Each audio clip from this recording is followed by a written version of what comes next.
참 예수님, 예, 오늘은 파견 3탄, 또 오늘 밤에 봉헌할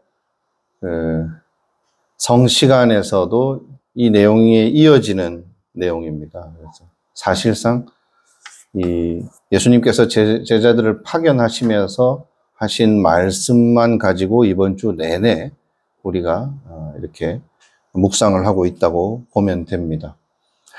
근데 비슷한 얘기를 좀 떨어뜨려 놓으면 가끔 묵상해서 좀 다르게 강론도 하고 이러면 좋은데, 이렇게 일주일 동안 루카복음 내용, 마테오복음 내용 두 개를 막 나란히 놔가지고 이것만 보게 하는 데는 이유가 있겠죠.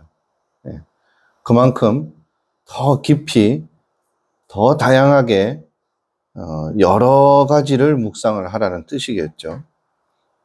그래서 오늘은 예수님께서 하신 말씀 중에 루카복음하고는 조금 다르게 이런 말씀이 있습니다. 너희가 거저 받았으니 거저 주어라. 자, 우리가 이렇게 파견되어서 복음을 전하고 또 어느 집에 들어가거든 평화를 빌어주는 것, 이런 것들은 어떤 대가를 바라고 하는 일이 아니어야 한다는 것입니다. 하느님께서 치유를 일으킬 수 있는 능력도 주셨고, 복음을 선포할 수 있는 힘도 주셨고, 마귀를 쫓아낼 능력도 거저 주셨다는 겁니다. 그리고 굳이 따지자면 우리를 이 일을 할 수 있게끔 먼저 불러주신 분도 하느님이라는 것입니다. 그래서 너희가 거저 받았으니 거저 주어라, 이 말씀은 가만히 들여다보면 무엇이 먼저이고 무엇이 나중인지를 잘 분별하라는 뜻입니다. 자, 받았으니 주어라. 뭐가 먼저예요? 받은 게 먼저죠. 그 다음에 주는 겁니다. 부르심과 응답 얘기하잖아요. 하나님이 부르신 게 먼저고 우리가 응답하는 거죠. 하나님께서 우리에게 주신 것을 우리는 보통 이제 은총이라고 표현합니다. 그죠?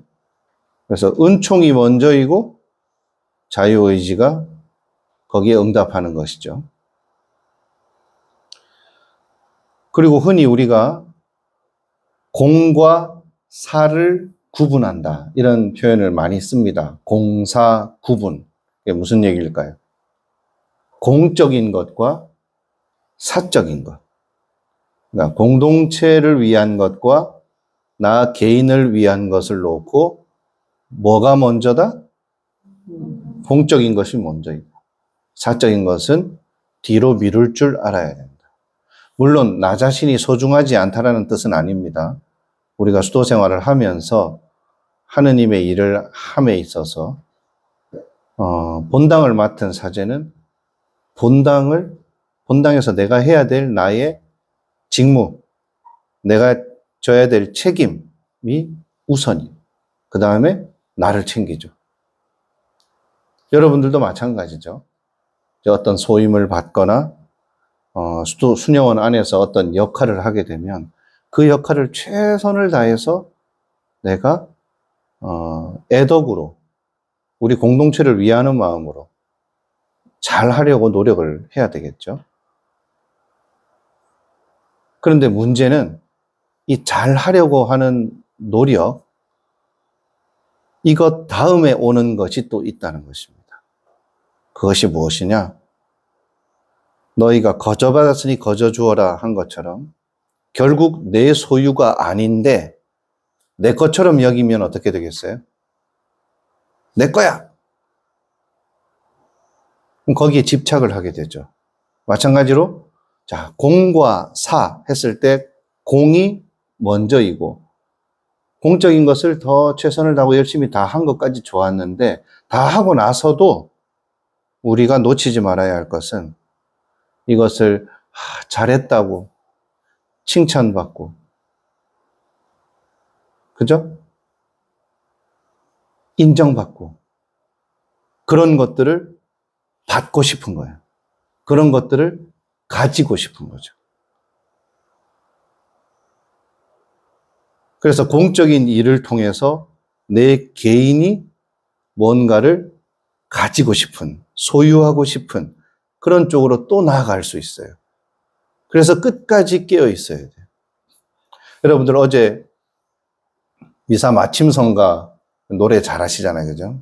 아름답게 아주 성가를 잘 부르시는데 어제 마침 성가 뭐 불렀어요? 그렇죠. 거기 보면 한 구절에 하느님을 소유한 사람은 모든 것을 소유한 것이니. 기억나세요? 네, 그래서 소유가 뭐예요? 소유. 그렇죠. 내 거, 가지는 거. 그러니까 하느님을 가진 사람은 모든 것을 가진 것이니. 이렇게 아름답게 노래해놓고 다른 것 때문에 나 뭐 했는데 수녀님이 칭찬 안 해줘. 그래 놓고 하느님을 소유한 사람. 그죠? 그 노래를 부르면서 내가 다른 소유에 대해서 그렇게 집착하지 말아야 되겠다라는 그 마음을 가지면서 그 노래를 하셔야 되겠죠. 그죠? 그 노래를 하면서도 나 노래 잘하는데 왜 안 봐주지? 소유하고 싶어서. 그 칭찬, 인정받는 것, 그런 정신적인 것들도 우리를 끊임없이 소유에 대한 욕망으로 유혹을 합니다. 우리 어린 아이들 보면 내가 친한 친구가 있는데, 그죠? 여러분들 나랑 베스트 프렌드야. 근데 이 친구가 다른 친구랑 친하게 지내면 어때요? 질투 나가지고 삐지고 그런 모습을 볼 수가 있어요. 아이들 이제 뭐 유치원에서 이렇게 보면 나하고만 친해야 되는데 그게 뭐예요? 소유하고 싶은 거예요. 완전히 내 걸로만 만들고 싶은 거예요. 근데 이것이 아이들한테만 나타날까요? 그렇지 않아요. 나이가 들어도 여러분들이 수도 생활을 하면서도 수도 안에서도 내가 좋아하는 선배 수녀님이 나만 예뻐해 줬으면 좋겠는데 이렇게 될 수 있어요.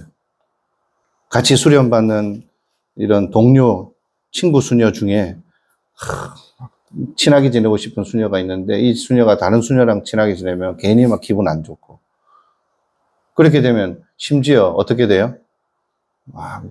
뒤에서 험담하게 되고 나만 좋아하게 만들려고 이렇게 될 수도 있어요. 그것이 다 소유에 대한 욕망에서 시작되는 거예요. 그러니까 무엇이 우선인지 분별하는 것은 우리 수도 생활에 정말로 중요해요. 모든 면에서. 소임에서도 뭐가 우선이지?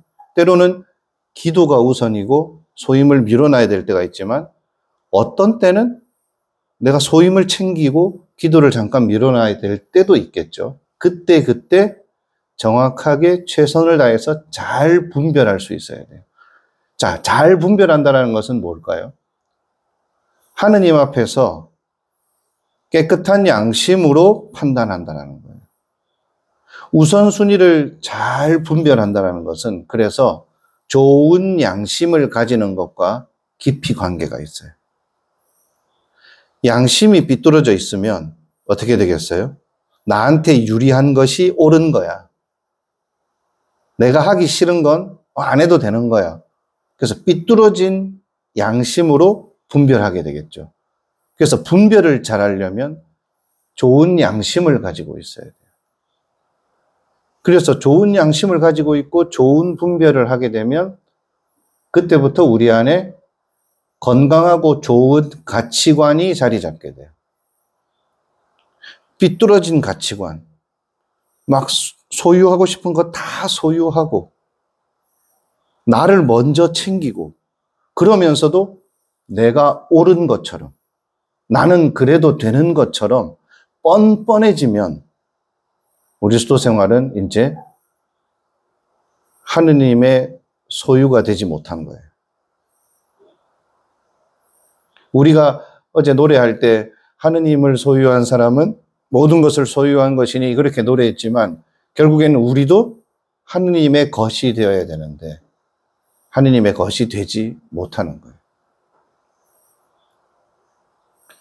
그래서 예수님께서 너희가 거저 받았으니 거저 주어라 하는 이 말씀은 그냥 받았냐 줬냐 이것의 문제가 아니라 뭐가 먼저인지 뭐가 나중인지를 잘 생각하면서 끝까지 임무를 완수하라는 것입니다.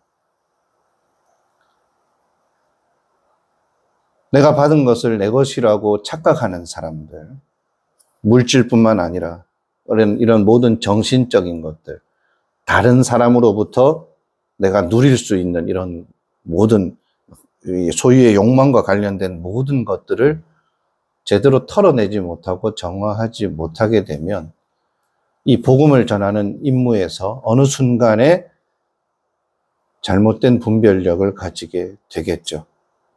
어느 집에 들어가서 평화를 주라 그랬잖아요. 그죠? 평화를 빌어주라. 그 사람이 받을 만하면 받을 것이고 그렇지 못하면 나한테 돌아올 거야. 그러니까 평화를 주는 것에, 거저 주는 것에 집중하라는 겁니다. 근데 제가 엊그제 강론에서 그랬죠. 내가 복음화가 되지 못하면 누군가에게 복음을 제대로 전할 수가 없다는 겁니다. 자, 그러면 평화를 빌어주라는 것은 나부터 평화로워져야 된다는 거예요. 그런데 내가 받은 것을 내 것이라고 여기는 사람의 마음이 평화로울 수 있는가? 내 것이니까 꽉 쥐어야 되고 뺏기지 말아야 되고 누군 주고 누군 주지 말고 막 머리 복잡해야 되고 평화로울 수가 없어요. 그리고 거기에서 내 것이라고 여기는 그것만으로 만족할까? 더 가지고 싶을 거예요. 더 많이 가지고 싶고. 그러니 평화로울 수가 없어요. 그래서 내가 내 마음에 평화가 없다면 어쩌면 내 마음에 어디선가 무언가에 대한 강한 소유하고 싶은 마음, 무언가에 대한 집착이 그만큼 강하기 때문에 평화를 찾을 수 없는 것일 가능성도 높다는 겁니다. 그래서 우리가 누군가에게 평화를 거저 줄 수 있는 그런 사람으로 다시 태어나는 과정에 있는 것이죠. 그래서 여러분들은 이제 이렇게 같이 모여서 성가를 부르고 이렇게 기도하는 것도 익혀야 되지만 함께 살아가면서 이 무엇이 우선인지를 서로를 통해서 거울을 보듯이 보면서 배우고 깨우치는 시간을 가지는 기간이기도 한 것이에요. 같이 함께 모여서 식사를 하고 기도를 하고 또 때로는 공동으로 일도 하고 하면서 그 작은 순간순간에 내가 계속 내 것처럼 여기는 것들, 그런 어떤 정신적인 소유, 그런 그 감정적인 소유, 이런 것들에서 자유로워지기 위해서, 그리고 조금 더 참된 인격을 갖추기 위해서 수련받고 계신 거예요. 물론 끝까지 하나님 앞에 가는 그날까지 우리는 이 부분을 계속 도전받을 것이고 계속 닦아 나가야 돼요. 그래서 수도 생활이라고 하죠. 닦는 생활인 거예요. 수련기 때 해놓고 나중에 서원하고 나면 안 해도 되는 일인가? 종신 서원하고 나면 더 이상 유혹도 못 느끼고 도전도 못 느끼고 이미 갖추어질 것이 다 갖추어지느냐? 그렇지 않아요. 그런데 지금 수련 받을 때 그런 것들을 잘 해놓으면 서원을 하고 종신 서원을 하고 계속 그런 것들을 능숙하게 잘 해나가고 이어나갈 수 있는 그런 바탕을 마련하는 것입니다. 근데 수련 받을 때부터 내가 계속 삐뚤어져 있는 양심을 그대로 내버려 둔다면, 솔직하지 못하고 진실되지 못하고 선하지 못하면 나중에 따로 그걸 할 수 있기란 참으로 어려울 겁니다. 그래서 맑은 정신으로 자신에게 깨어있고 하느님 앞에서 계속 열려 있으려고 노력해야 되고, 뭐가 중요한지, 뭐가 나중인지 무엇을 붙들어야 되고 무엇을 털어내야 되는지를 잘 지혜롭게 분별하는 그런 수도 생활이 되기를 바랍니다.